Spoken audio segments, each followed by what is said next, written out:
Ow! Hey, are you ready? So this truck came in with a customer complaint of mixing coolant into the oil. Now, there's only a handful of issues that can actually cause this, so let's go through them really quick. First things first, we need to verify the complaint, and we can do that a couple of different ways. We can pull the stick, which indeed looks like garbage. Usually you can pull the fill cap and look at the sludge buildup on the bottom of it as well. However, my personal favorite, and for the most dramatic effect, let's pop a valve cover real quick and let's see what we find. Oh yeah.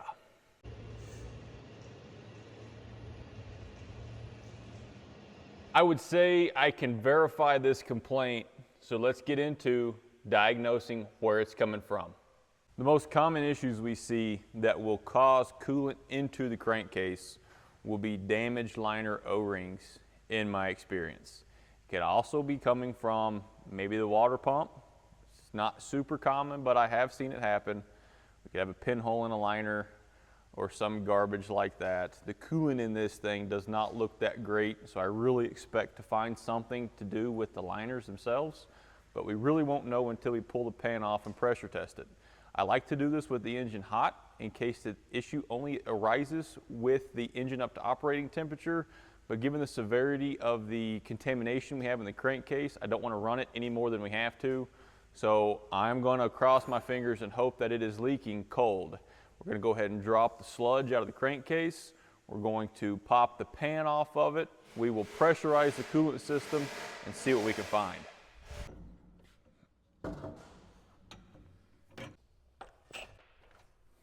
Oh yeah.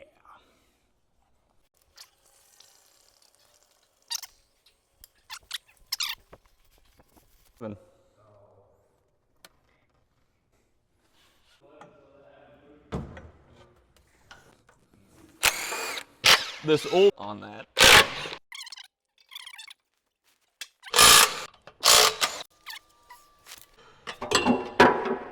And you still make a mess.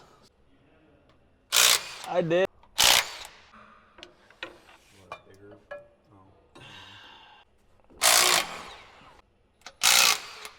I don't think I'm man enough to pull this down by myself. Ow! Hey, are you ready? Yeah.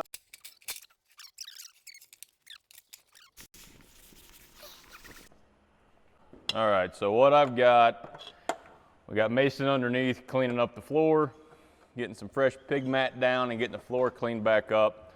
While I'm waiting on him to get that taken care of, I'm gonna go ahead and start pressurizing my cooling system.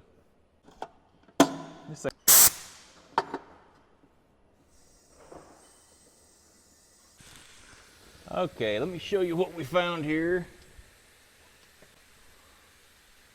Right there, where the liner meets the block on number 6, you can see the substance from the radiator, if you will, leaking into the crankcase. And that is going to be the source of our water intrusion into our crankcase. So we have successfully diagnosed this truck. I do have to call the customer and give him the bad news. We were kind of hopeful it would be a water pump, as that is a outpatient repair, if you will. We could get that in and out in a day. This is obviously not. The head will have to come off, the liners will have to come out. We're basically looking at a rebuild at this point. I'll give him a call and see what he wants to do. So we have, it's on my face, is it not?